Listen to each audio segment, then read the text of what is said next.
taking the notes from today's conversation. I'm Yolanda Resek. I'm the elementary principal here at Ashton, up to 5th grade. My name is Laura Viera. I'm academic coordinator and school improvement coordinator. I'm going to explain numbers in a little while. Okay. I'm Elsa Torres. I am the middle school secondary principal, 6th through 12th grade. Wendy Rudeke, guidance counselor for middle school and high school. Sara Rodriguez, elementary guidance counselor. This is the academic council, so we will be presenting our results to them to see their first impressions. The idea is to first inform the remaining members of the academic council that principals, academic coordinator, and head of school are participating in the current 8-week data course. And basically what we're trying to do is inform ourselves, train ourselves in regards to how we can actually use data, be able to analyze, organize it, and be able to have that as a useful resource for further, let's say, planning and helping students improve overall in their performances. We were encouraged to take this course by our head of school, and pretty much the idea is to be able to use what MAP already offers as data that it has been out there and ready and available, but perhaps we haven't taken advantage of. So we did take a couple of, let's say, weeks. First, we asked Mr. Jenkins if we could go ahead and have a combined setting of using, let's say, the data amongst ourselves to be able to support each other and be able to organize it in the fashion that he is requesting for the course. We have chosen the years 2010 to 2014 as the range of years that we will be using because it is the data that has been available for us. And we have been requested as part of an assignment to share this information, these findings, with other members in the school and to listen to what first impressions are all about and possibly have you share your possible hypothesis on what you believe the reasons may be for the results found. And that's the idea behind this assignment today. Okay, our results are from MAP test, as Ms. Torres said, from 2010 up to 2014. So we have in the first column the amount of exams that we have, even in the school, the amount of exams that were below the standard, the amount of exams that are at standards, and those who are above, and last column show us those who are standard and above. So with those numbers, we have totals down here. Oh, we did it in 3 subjects, reading, language, and math. And then at the end, we have totals here showing us the amount of exams and all the amounts in each different subject. So with all this data, we came and produced 2 different charts. First one is those students who were above, standard and above. And this is our first chart, and we want you to have a look and say and tell us your first impressions seeing the difference percentage that we got from the different years, starting from 2010 up to 2014. So which is your first impression?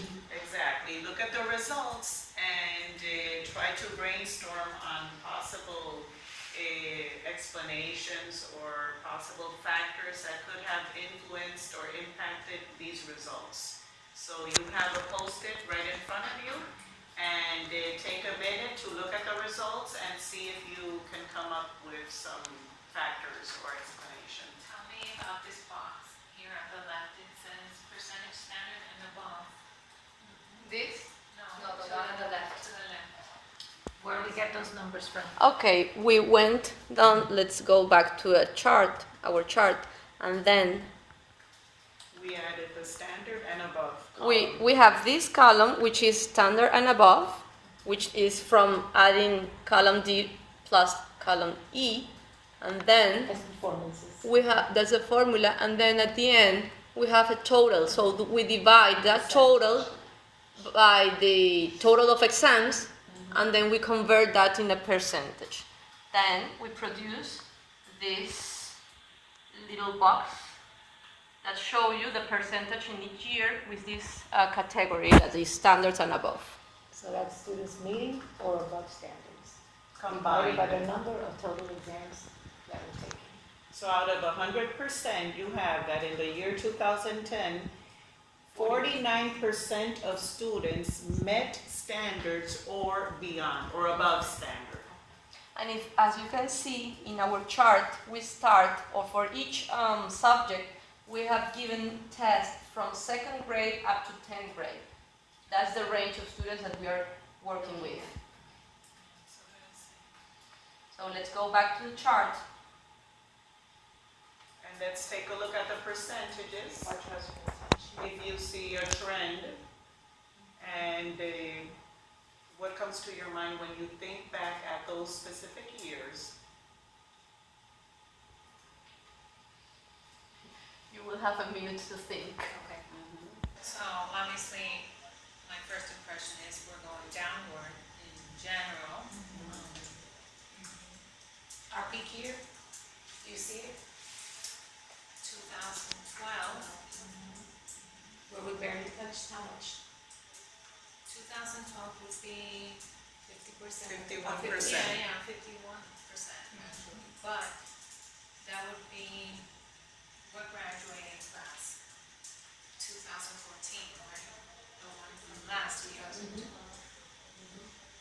Correct. So it doesn't, for me, it doesn't correlate with what I would have expected with our SAT scores, say, when they became seniors.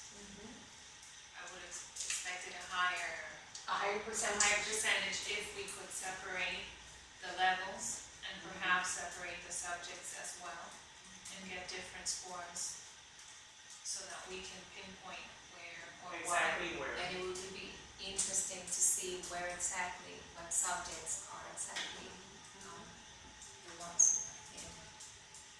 But I think we can go back to 2012 and take a quick look. Perhaps the numbers To may see be exactly very where the numbers. students are.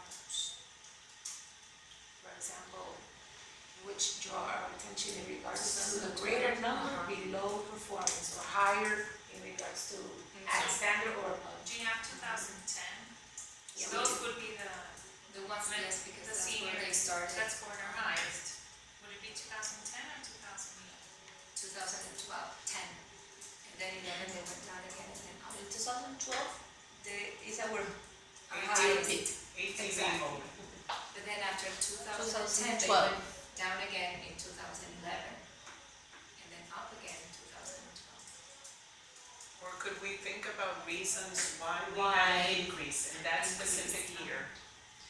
There are many variables in this. Variables. In this math test. So we have to take into consideration where they took it, who was proctoring, how well the much they campaign, knew about everything math tests. affects The the year results. we drifted towards Common Core and form, was that like, a drastic, let's say, change in regards to really looking at our standards and informing our teachers or training our teachers? We also were brainstorming in regards to possible significant changes in the math procedure itself. Where we started to have seating charts organized, and we're having the actual poster for the student goals, for the students, to focus So on. what they should expect. Exactly, and if that actually reflects. And that was 2012 when we began? And we had that year individual meetings where we had the academic coordinator in charge of math, meeting with the different teachers, looking at student results and sharing a plan of action in terms of beginning to differentiate in the classroom. But then we say, why did we jump in 2014? If we continue with those practices, we still continue to have the Exactly. coordinators sitting with the teachers, the general assembly, the pep rally, approach with the students, and why did we drop in 2014? Did we have the reachable goals or the goals to meet The posted post-its. on each computer? And we have had that since 2011 or. Is that coordination? At least one of the elements that drew my attention, and as a theory, was since we have a map review session at the end of May, could it be that all of the, let's say, adjacent activities that were going on possibly maybe distracted the students from their train of focus? Because it was one of the items that was highlighted. for and others, that perhaps the planning in regards to when the map takes place and other activities affecting and distracting students from that train of thought. Do you think that, having our math coordinator leave mid-year, last year precisely, and our focus being, more so on other topics, have affected maybe teachers on the follow-up and Many things affected me. We would like to show you another chart. Our second chart here is called